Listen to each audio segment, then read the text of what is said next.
Hello my friends and welcome back. Thank you very much for being with me again today.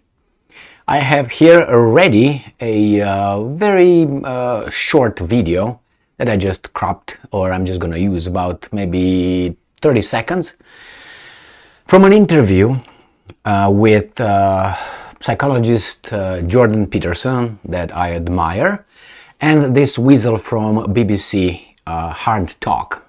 I've been watching this guy from Hardtalk for many times, and for many reasons.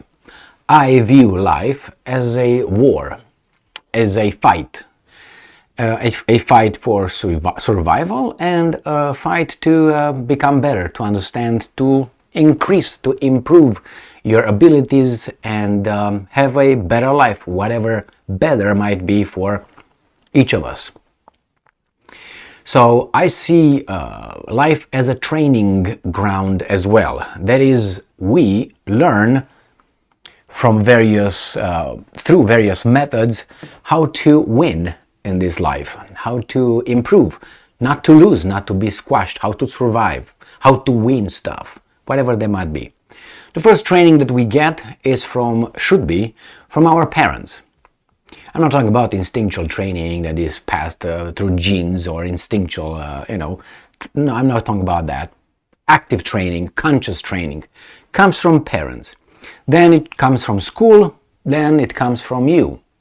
Because you get to a point where you start analyzing situations where you lost or you won, and you're trying to figure out what techniques you used and worked, so you can use them in the future. You can learn from the mass media, you learn from books, you learn from everything if you want. If you want to be and just go and vote, okay?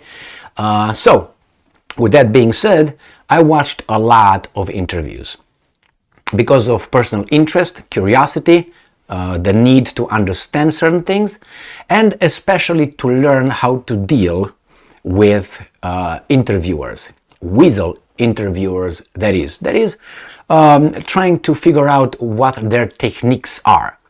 And if you watch them a lot, and you watch the same guy a lot, you're going to understand his 3 or 4 techniques, okay? In first interrupting you, taking you off balance,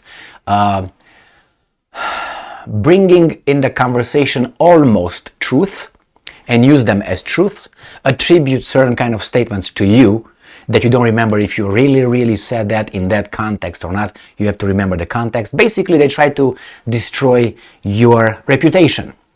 And how do they do this? By trying to find certain things and make everybody in the audience see that you are a no good, and there is no reason for people to read whatever you wrote, listen to whatever you had to say, or simply be around you because you are a bad dude. Basically, this is a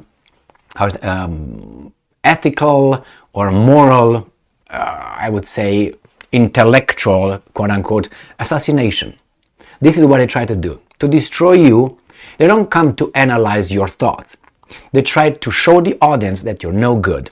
And this guy right here, who I think he's just an agent, he's an agent at work. I watched, for instance, Piers Morgan. A few times. He's easy to figure out. He's very low. This guy is a little bit more sophisticated and pretends to be as well through his talk. And okay, you're gonna see that. And Piers Morgan, for instance, you should watch his interviews with many. One that I suggest is with Ben Shapiro. The first one, I would say, the one with guns and the shootings, and he brings the Constitution to Piers Morgan. That's the one that Ben Shapiro, Morgan, really bad. But not only that, my point is just see how the journalists are conducting certain interviews with people that have to be destroyed, and other interviews with people that they like to build. In this case, we have the fantastic psychologist, author, influencer, intellectual, courageous Jordan Peterson, interviewed by this weasel. And this weasel tries to get away with something which is going to attribute to Jordan Peterson very smoothly. At first, Peterson does not realize, talking about the masculinity. That's the reason. Is the subject, but toxic masculinity and the over-feminization of society, which I think we can see around us. But nowadays it's hard to even express things that you see and you can support with evidence. But hey, free speech. So he's asking Mr. Peterson, Dr. Peterson, a question, and then only after that Peterson realizes that the weasel actually did not ask that question because he was interested in his answer, but sticking that bad connotation of, over-feminized society to Peterson. Peterson realizes, and you should see how he turns it onto the weasel, and the weasel used to be accurate. He's gonna just say, I'm gonna point out while they're talking, or maybe I just let it go and then just intervene whenever that little exchange, the exact exchange, you should pay attention. I think it's not hard to figure it out, but nevertheless. Let's go and see this one. All right. General, so that we can all understand it, and sufficiently updating it at the same But time. to stick with equality for women, to stick with specifics, why do you Stick with specifics. So now he's gonna tell us specifics which are not specifics. All right. So he's gonna say that. argue that society today is Let me go back. And sufficiently updating it at the same But to time. stick with equality for women then, and to stick with specifics, why do you argue Specifics. that society today has been overly and dangerously feminized? Well, because I see a backlash against masculinity, and a sense that there's something toxic about But what is this masculinity idea as of being such. why is society overly feminized? Well, I didn't ever say that society was overly feminized. So if we're going to discuss my views, we should use my actual words. I believe. Did you hear? So he figured it out at the second attempt for this guy to stick something on Peterson. Not that it's bad, but first he says like a general, and then why do you think? Like, hey, you said that. He wants to stick with the specifics. I'm going to play it again. Well, because I see a backlash against masculinity, and a sense that there's something toxic about. But what is this idea of being such. why is society Why is overly society- feminized? Well, I didn't ever say that society was overly feminized. So if we're going to discuss my views, we should use my actual words. I believe that. Specifics. Why do you argue that society today has been overly and dangerously? Why do you argue? So this guy tries to stick that on 2 occasions, and Peterson figured this out on the second attempt, or at least the second attempt he just slaps the weasel. So with sticking with specifics, if you want to stick with the specifics, why don't you quote me exactly what I said? And that's a good job done by Professor Peterson. I'm going to tell you 2 examples actually from my personal life, not related to interviews, but with friends. I don't know if you're aware, and I'm not saying this to sell my own material.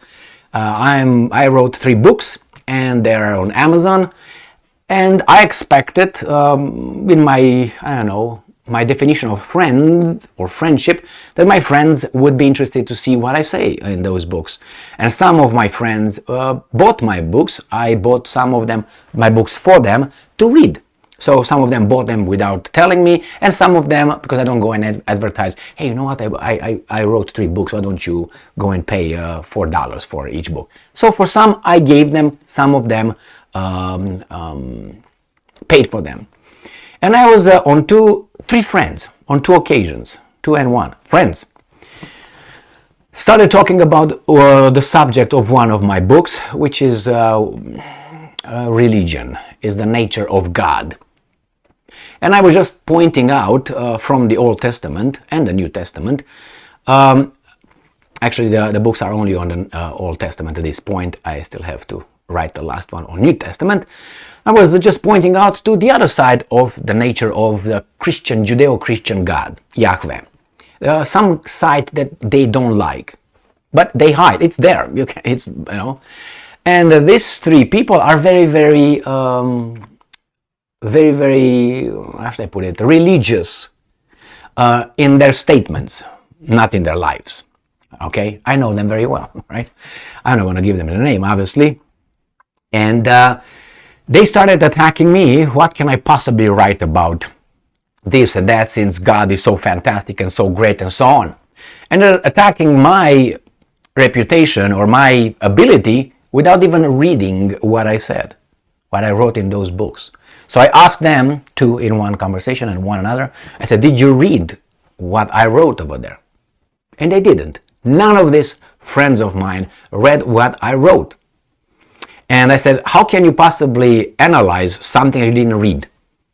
That means you analyze me. How can I possibly write something other than what you think about the subject or what others think about the subject? And these were my friends, past tense.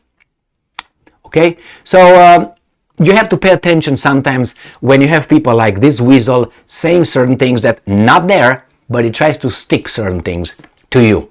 And Peterson said, I never said that, if you really want to stick with reality. So that's another way to find out what intentions that person has talking to you, like this three. Okay, their intention of that one, it was not to find out the truth, because they would have probably, that's how you should do, right? Okay, you wrote a book, let me read it, okay?